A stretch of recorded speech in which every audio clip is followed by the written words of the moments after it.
Assalamualaikum warahmatullahi wabarakatuh. Nama saya Emerson Wijaya, NPM 114231011. Kali ini saya akan menjelaskan materi tentang kristalisasi yang berjudul Review Alat Kristalisasi Oslo Surface Cooled Crystallize. Alasan saya memilih alat ini dikarenakan alat ini banyak digunakan pada industri-industri terutama pada bidang industri kimia. Dan saya ingin mereview tentang prinsip kerjanya, manfaat, kekurangan, dan kelebihan alat ini. Pertama, saya akan menjelaskan tentang kristalisasi. Nah, kristalisasi adalah proses pembentukan bahan padat dari pengendapan larutan, atau bisa disebut dari padat ke cair, di mana terjadi perpindahan massa dari suatu zat terlarut dari cairan terlarut ke fase pengkristalan atau padat. Nah, alasan saya memilih alat Oslo Surface Cooled Crystallize ini dikarenakan alat ini memiliki biaya operasi yang lebih rendah jika dibandingkan dengan alat yang lain, terutama pada saat proses produksinya. Nah, langsung saja saya jelaskan prinsip kerja alat ini.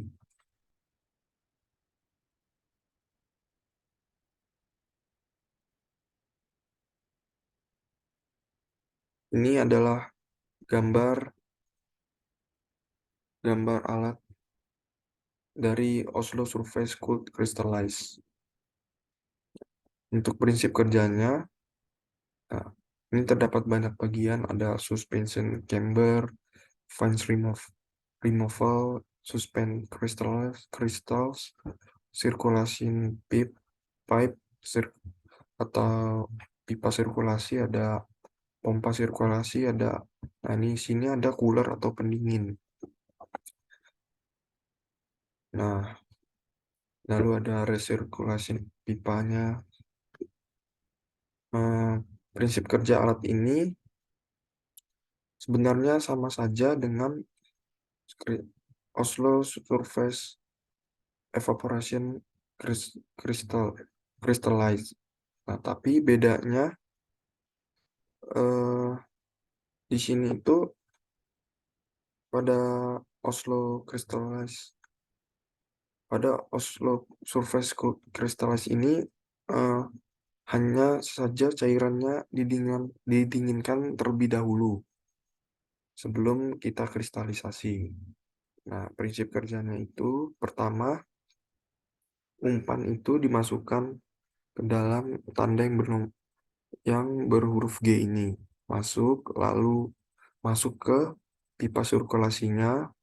Nah, setelah masuk itu, umpannya dipaksa masuk oleh pompa sirkulasi ke dalam cooler atau pendingin. Nah, di sini bedanya.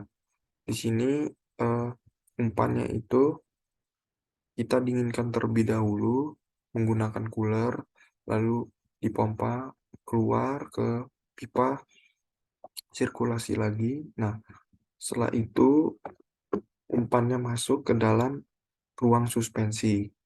Nah, di dalam ruang suspensi ini terjadilah proses kristalisasi.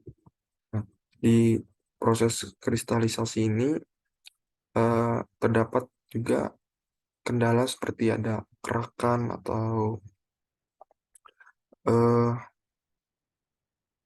kerak atau semacam scale gitu, kerakan garam.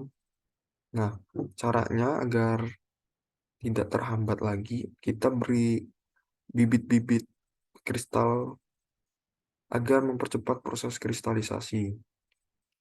Nah, supaya kristal-kristal yang kita inginkan itu dapat mengkristal dengan baik dan tidak mengganggu proses sirkulasinya. Eh, nah, di sini ada kristal yang disuspensasi. Nah, ini hasil dari tadi proses pengkristalan. Nah, di pipa bawah ini, nah itu ada hasil pengkristalannya keluar menjadi padatan yang tadinya umpannya cair menjadi padatan atau mengkristal. Nah, selanjutnya prinsip kerja sudah, kita lanjut ke kelebihan alat. Nah, kelebihan alat ini,